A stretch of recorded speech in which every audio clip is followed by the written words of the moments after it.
Dar apie grėsmės iš Kremliaus. TV3 žinių komanda patyrė rusų propagandistų puolimą.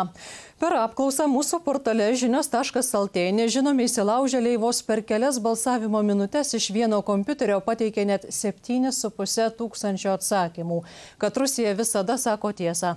Tokiu būdu buvo visiškai iškreipti apklausos rezultatai. Krašto apsaugos ministras įsitikinęs, kad programišiai Rusijos specialiųjų tarnybų agentai ar jų atstovai. TV3 žinioms vakar parodžius reportažą apie Baltijos šalyse skleidžiamą Rusijos propagandą, štai taip atrodė vaizdo naujienų portalo Žinios.lt apklausa. Nors įprastai apklausose susijusiose su Rusija konfliktu Ukrainoje žmonės dažniausiai palaiko ukrainiečius ir smerkia Rusijos politiką, šį kartą didžiulis balsų skaičius buvo atiduotas už tai, kad Rusija esą skleidžia ne melą ir propagandą, bet sako teisybę. Tačiau pastebėjus, kad per apklausą užfiksuotas iki šiol neįprastai didelis balsavimo aktyvumas, TV3 darbuotojai išsiaiškino, kad iš tiesų į portalą įsibrovė programišiai.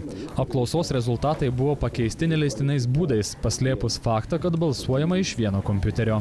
Su savo kompiuterių žiniomis šis žmogus ar žmonės apėjo šitą sistemą ir įdiegė skriptą ar mini programėlę, kuri tiesiog paėmė ir padarė, automatizavo šitą apėjimą ir prabalsavo daugiau nei 7 tūkstančius kartų per kelias minutės.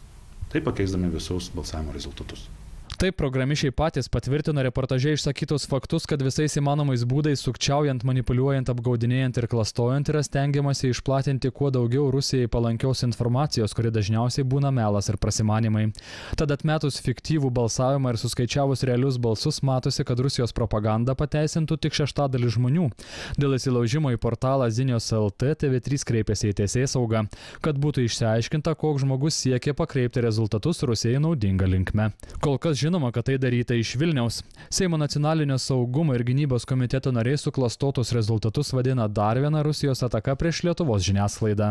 Lietuvos televizijos jau senokai stebimos, galbūt mes pastebėjome tik tai pirmą atvejį, bet pavyzdžiui, kaip žinia, Prancūzijoje spaudoje, žiniasklaidoje paskelbtus balsavimus jau keletą kartų Rusijos troliai mėgino nulaužti ir pakeisti balsavimo rezultatus Rusijos, sakysim, kabutėse draugų naudai. Krašto apsaugos ministras įsitikinęs, kad internetinę ataką surengė ne pavieniai asmenys, o Rusijos specialiųjų tarnybų agentai.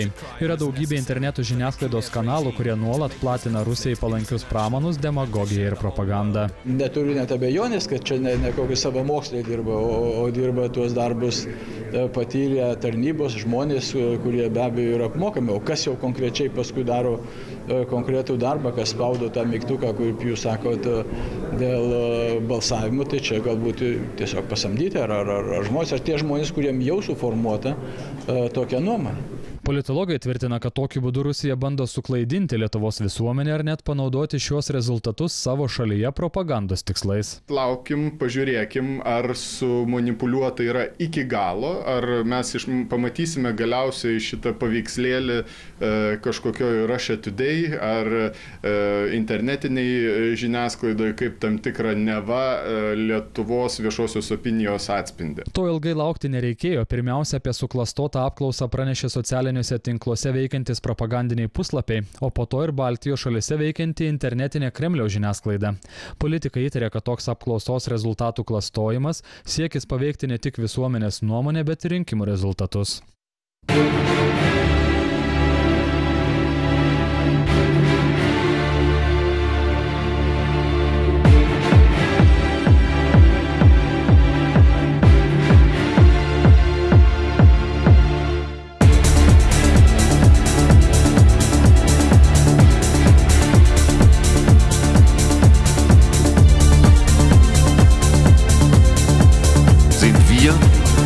Oder sie, die Herren des Heils.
Oder Sie.